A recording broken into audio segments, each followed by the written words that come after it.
এতক্ষণ কালীঘাটে আমাদের নজর ছিল, কিন্তু কালীঘাট থেকে একটু এগিয়ে নিউ আলিপুরের দিকে সুরুচি সংঘের দিকে আবার নজর রাখতে হচ্ছে আমাদের। তার কারণ সুরুচি সংঘের ক্লাবে এই মুহূর্তে পুলিশ তালা ভাঙলো। পুলিশ ছবি দেখাচ্ছি সরাসরি আপনাদের, এক্সক্লুসিভলি সেই ছবি সবার আগে আপনাদেরকে দেখাচ্ছি আমরা।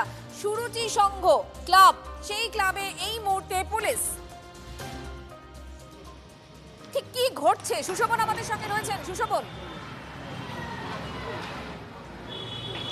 দেখো, সুরুচি সংঘের যে ক্লাব, সেই ক্লাবের চাবি পাওয়া যাচ্ছিল না।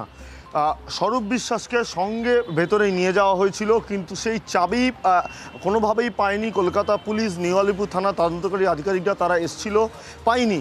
সেই জন্য তারা এই মুহূর্তে একজন চাবি সারাইয়ে ব্যক্তিকে আনা হয়েছে, যিনি সেই চাবি খুলবেন এবং তারপর পুলিশ ভেতরে প্রবেশ করতে পারবে। প্রসঙ্গত তোমায় বলে রাখি, স্বরূপ বিশ্বাসকে নিয়ে যে ক্লাব প্রাঙ্গণ যেটা রয়েছে, যেখানে দুর্গাপুজো হয়, সেখানেও গেছিল। সেখানেও কিন্তু বেশ কিছু ঘর রয়েছে যার চাবি পাওয়া যাচ্ছিল না। সেখানেও কিন্তু চাবি সারাইয়ে যে ব্যক্তি, তার সাহায্য নেওয়া হয়েছে।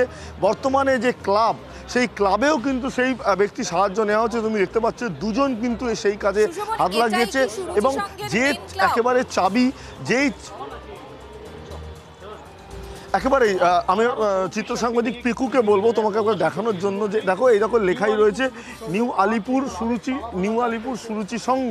তুমি দেখতে পাচ্ছ যে একেবারে লেখাই রয়েছে এবং এইটাই হলো মেন ক্লাব। এবং এইখানেই যে চাবি, সেটা কিন্তু পাওয়া যাচ্ছিল না এবং সেই জায়গাতেই কিন্তু স্বরূপ বিশ্বাসের কাছে কিন্তু চাওয়া হলেও তিনি কিন্তু একেবারে কোনোভাবেই পুলিশকে সাহায্য করতে পারেননি। অর্থাৎ স্বাভাবিকভাবেই এখন বড় প্রশ্ন, এই চাবি তাহলে গেল কোথায়?